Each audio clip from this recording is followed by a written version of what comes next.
నమస్తే, welcome to our channel. నేను సిరి. మాజీ ఎమ్మెల్యే వల్లభనేని వంశీ అరెస్ట్కి రంగం అయితే సిద్ధమైపోయింది. ఇంకా రేపు మాపు అరెస్ట్ అని చెప్పేసి కూడా వార్తలు వస్తున్నాయి. అసలు ఏంటి మరి ఈ అరెస్ట్ వెనకాల కారణాలు ఏంటి అనేది మనకి వివరించడానికి మనతో పాటు ఉన్నారు ప్రముఖ సీనియర్ జర్నలిస్ట్ డాక్టర్ దుర్గావడ్లవాణి గారు. నమస్కారం మేడం. నమస్తే అండి. మనం ఇప్పుడు చూస్తుంటే మాజీ ఎమ్మెల్యే వల్లభనేని వంశీ గారి అరెస్ట్కి అయితే రంగం అంతా సిద్ధమైపోయిందని చెప్పేసి మరి వార్తలు వస్తున్నాయి. ఇందులో ఎంతవరకు వస్తుంది, అసలు ఈ అరెస్ట్ వెనకాల ఉన్న అసలు కథ ఏంటంటారు? మరి అసలు వల్లభనేని వంశీని ఎప్పుడో అరెస్ట్ చేయాలని అందరూ అనుకున్నాం. ఇవాళ నిన్న కాదు, ఆయన మీద ఒక రకంగా లుకౌట్ నోటీస్ కూడా వస్తుందేమో మనకు తెలీదు. ఇప్పుడు ఎందుకు అరెస్ట్ చేయాలనుకుంటున్నారు అంటే, మీకు తెలుసు తెలుగుదేశం పార్టీ కార్యాలయం మీద దాడి మంగళగిరి, రైట్? సో అందులో 71 ఈంది సంఖ్య, అంటే నిందితుల్లో. ఆల్రెడీ 18 మందిని కూడా అరెస్ట్ చేశారని చెప్పేసి బాపులపాడు ఎంపీపీ నగేష్ ఉన్నారు కదా, నగేష్ తో పాటు 18 మందిని గత నెలే అరెస్ట్ చేశారు. అప్పుడే ఆల్మోస్ట్ ఇంకా 1 మంత్ అయిపోతుంది, ఇంకో వారం అయితే. కాబట్టి ఇప్పుడు అందులో ఈయనకు కూడా నోటీసులు ఇచ్చారనమాట. అయితే వల్లభనేని వంశీ ఎక్కడ ఇప్పుడు ప్రశ్న అది. ఎందుకంటే ఆయన కుటుంబం హైదరాబాద్లో ఉంటుంది. ఆయన ఎలక్షన్స్ అయిపోయాక మరి హైదరాబాద్ వచ్చేసి హైదరాబాద్లో ఉన్నారా, ఎక్కడున్నారు? మీకు గుర్తుంటే కనుకైతే రిజల్ట్ టైం కూడా ఆయన లేనట్టున్నారు ఇక్కడ కదా, అమెరికా వెళ్ళినట్టున్నారు. అప్పుడు గ్రీన్ కార్డ్ తీసుకుంటారు, అక్కడ ఏదో ఫ్రెండ్ తోటి, ఇంకో డాక్టర్ ఫ్రెండ్ ఎవరో ఉన్నారు, ఆయనతో బిజినెస్ చేస్తారు, అతను అక్కడ బిజినెస్ వీసా తీసుకుని గ్రీన్ కార్డ్ తీసుకుంటాడని రకరకాల వార్తలు వచ్చాయి. అయినప్పటికీ అతను మళ్ళీ వచ్చాడు ఇండియాకి. వచ్చాక అయితే ఇప్పుడు ఎక్కడున్నాడు? ఎందుకంటే అసలు మనం వల్లభనేని వంశీ ప్రస్థానం చూసుకుంటే చాలా బాగానే ఉండేవాడు. అతను తెలుగుదేశంలో ఉన్నప్పుడు మనిషి బాగానే ఉండేవాడు, పద్ధతి బాగానే ఉండేది.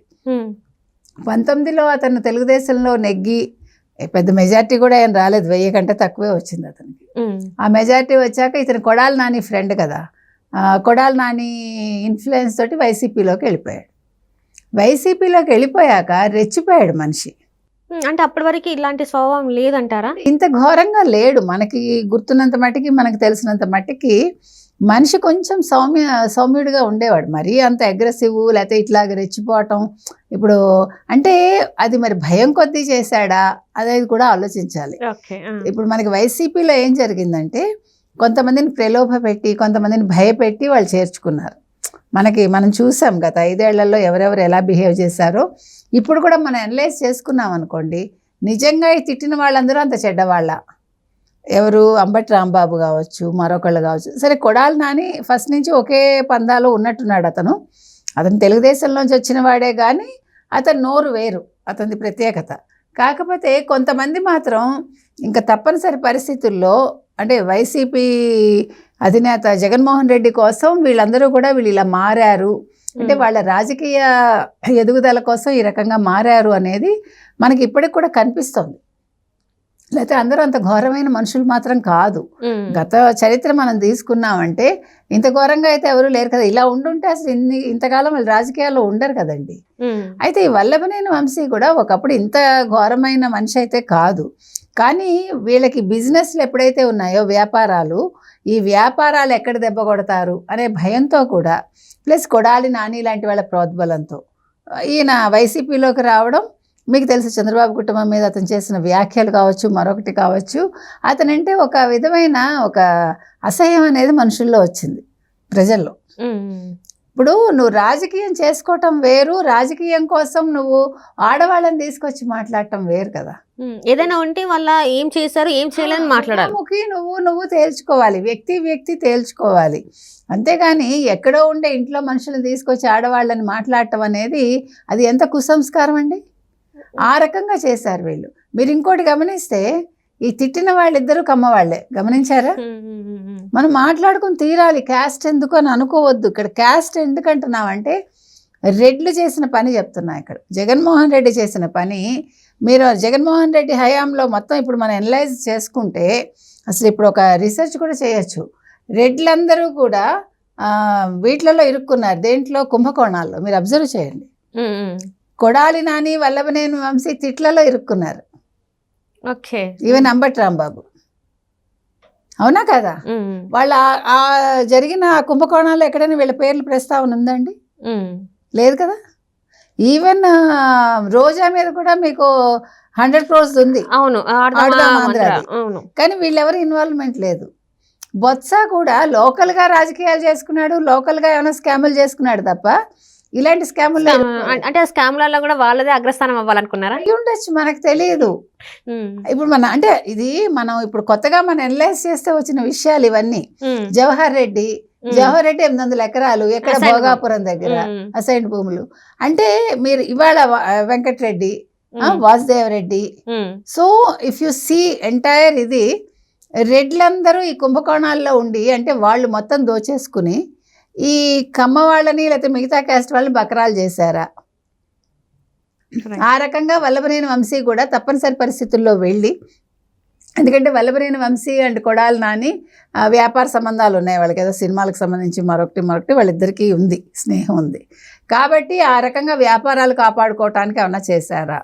ఎందుకంటే ఈ 5 ఏళ్లలో 19 నుంచి 24 వరకు తీసుకుంటే కమ్మ వాళ్ళని అణగదొక్కడంలో చాలా అంటే ఆయన ఎవరు జగన్మోహన్ రెడ్డి ప్రముఖ పాత్ర వహించాడు. ఆయన వాళ్ళ ఆస్తులు ధ్వంసం చేయటానికి, తర్వాత అమరావతి రైతులు ఇచ్చిన భూములు ఇది చేయటానికి. మీకు తెలుసు అమరావతి భూములకి ఏమన్నాడు ఆయన, అమరావతి గురించి ఏమన్నాడు, కమరావతి, భ్రమరావతి ఏంటేంటో పేర్లు పెట్టాడు. చంద్రావతి అని కూడా పెట్టాల్సింది, బాగానే ఉండేది, అది కూడా ఏం ప్రాబ్లమే ఉంది. ఎందుకంటే అన్ని వేల ఎకరాలు సేకరించడం మాటలు కాదు కదండి. సో అంటే 33,000 ఎకరాలు అంటే మాట కాదు కదా. అందుకని మనం చూసుకున్నట్టయితే ఇక్కడ రాజకీయాలు అనేవి నాట్ ఓన్లీ రాజకీయాలు, అంటే డబ్బు సంపాదన కూడా ఈ 5 ఏళ్లలో. అంటే ఒక కులం వాళ్ళు దోచేసుకుని ఇంకో కులాన్ని దానికి అంటే ఎరగా వేసుకుని తిట్టడంలో, అంటే వీళ్ళు ఎర అయిపోయారు, వాళ్ళేమో దోచుకుని వాళ్ళేమో ఇట్లా వీళ్ళేమో తిడుతూ ఇలా అయిపోయారు, దోచుకుంటూ అలా అయిపోయారు. ఇప్పుడు మనం గమనిస్తే కనుకైతే అలా కనిపిస్తుంది. చూద్దాం ఏదేమైనా. ఇవాళ వల్లభనేని వంశీ ఎక్కడున్నారు? హైదరాబాద్లో ఉన్నాడా ఆయన, లేదా అమెరికా వెళ్ళిపోయాడా? మరి ఏం చేస్తారు, లుకౌట్ నోటీసులు ఇస్తారా అనేది మనం వేసి చూద్దాం. అంటే ఇప్పుడు చూసినట్టయితే మేడం, ఇప్పుడు వల్లభనేని వంశీ గారిది వచ్చింది పేరు, ఇంకా కొంతమంది నాయకులు కూడా ఉన్నారు. అంటే ఈయన ఎమ్మెల్యే డైరెక్ట్గా ఇన్వాల్వ్ అవ్వకపోయినా కూడా ఈయన ప్రోద్బలంతోనే వాళ్ళందరూ చేశారని చెప్పేసి మరి ఉన్నాయి వార్తలు.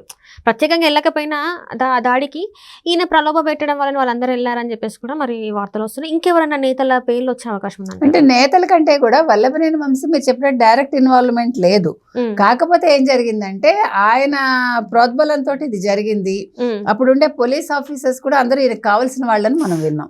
సో ఆ రీజన్ తోటి ఈ రోజు వల్లభనేని వంశీని 71వ ముద్దాయిగా చేర్చారు. కాబట్టి ఇప్పుడు మీరు ప్రత్యక్షంగా పాల్గొన్నా పరోక్షంగా పాల్గొన్నా తప్పే కదా. మీకు గుర్తుంటే కనుకైతే రాజీవ్ గాంధీ హత్య కేసులో ఏం జరిగిందండి? బ్యాటరీ ఇచ్చాడు ఒక అబ్బాయి తీసుకొచ్చి. ఆ పిల్లాడి పేరు మర్చిపోయాను నేను. అతనికి పెద్దవాడు అయిపోయాడు.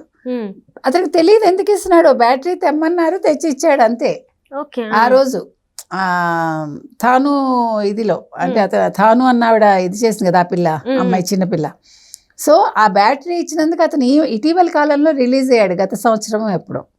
అంటే ఇన్ని సంవత్సరాలు ఆల్మోస్ట్ మీకు 30 ఏళ్ళు పైగా అతను జైల్లో ఉన్నాడు. ఎందుకు చెప్తున్నామంటే మీరు తెలిసి చేసినా తెలియక చేసినా తప్పే కదా. అలాగా ఈయన ప్రోద్బలంతో జరిగిన, ఈయన అక్కడ జరిగిన చోట లేకపోయినా, సంఘటన స్థలిలో లేకపోయినప్పటికీ ఇతను ముద్దాయి కిందకే వస్తాడు. కాబట్టి వల్లభనేని వంశీని కూడా అరెస్ట్ చేసే అవకాశం అయితే ఉంది. Right madam, right. Thank you so much madam.